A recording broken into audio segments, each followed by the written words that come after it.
Monitor కార్యక్రమానికి స్వాగతం సుస్వాగతం. ఈరోజు మనం 27వ వార్డు అభ్యర్థి మాంకాలి హరిశ్చంద్ర గుప్తా గారిని ఇంటర్వ్యూ చేయబోతున్నాం. సార్ నమస్కారం సార్. మానిటర్ కార్యక్రమం నుంచి వచ్చిన ఈరోజు మిమ్మల్ని ఇంటర్వ్యూ చేయడానికి మేము ఇక్కడ రావడం జరిగింది. సో మేము ముఖ్యంగా ఏంటంటే ప్రజల నుంచి సర్వే చేసిన తర్వాత మేము ఒక 4 కామన్ క్వశ్చన్స్ మేము డెవలప్ చేయడం జరిగింది. సో ఆ 4 కామన్ క్వశ్చన్స్ని అందరి పోటీ చేవాడు అభ్యర్థులు అందరితో పాటు మిమ్మల్ని కూడా ఇంటర్వ్యూ చేయడం జరుగుతుంది సార్. సో మొదటగా మీకు రాజకీయాల్లోకి రావడానికి స్ఫూర్తినిచ్చిన వ్యక్తి ఎవరు? మొదటగా మా లీడర్ కార్యక్రమాన్ని అధినేతలందరూ కూడా నమస్కారం తెలియజేస్తూ, ఈరోజు నేను ఏబీవీపీలో విద్యార్థి దశలో ఏబీవీపీలో ఉండడం జరిగింది. తర్వాత అటల్ బిహారీ వాజ్పేయి గారి నాయకత్వంలో వెంకయ్య నాయుడు గారు అప్పుడు ఉపన్యాసాలతోటి నేను ఆ రోజు బీజేపీలో చేరడం జరిగింది. సార్ మీ విద్యా అర్హతలు ఏంటి? విద్యార్థి బీకామ్. ఎక్కడ చేసి? ఏబీవీ డిగ్రీ కాలేజ్ జంగం. సార్ మీ ఇష్టమైన దైవం ఏంటి? ఆంజనేయ స్వామి. మీరు ఇష్టంగా తినే వంటకం ఏంటి? బెండకాయ. ఓకే సార్, ఇంకొకటి మీరు మీ వార్డు ఏదైతే ఉందో ఈ వార్డులో ఎటువంటి సమస్యలను గుర్తించారు, వాటికి పరిష్కారానికి మీ ఆలోచన ఏంటి?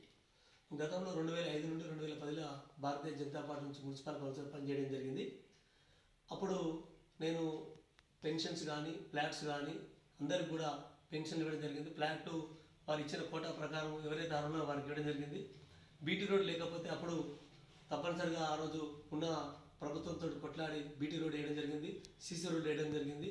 మినీ ట్యాంక్ కూడా ఏర్పాటు, ప్రజల సౌకర్యార్థం ఉండడానికి మినీ ట్యాంక్ కూడా ఏర్పాటు చేయడం జరిగింది.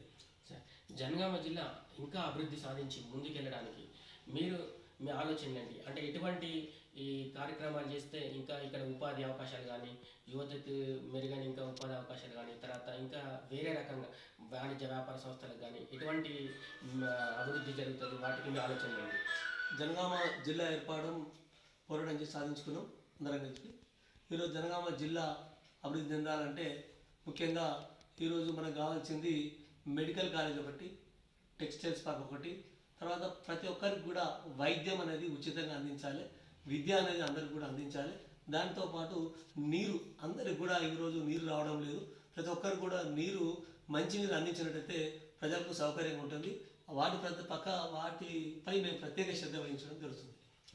ధన్యవాదాలు సార్, మీరు మా కోసం ఈ సమయం కేటాయించినందుకు. Thank you.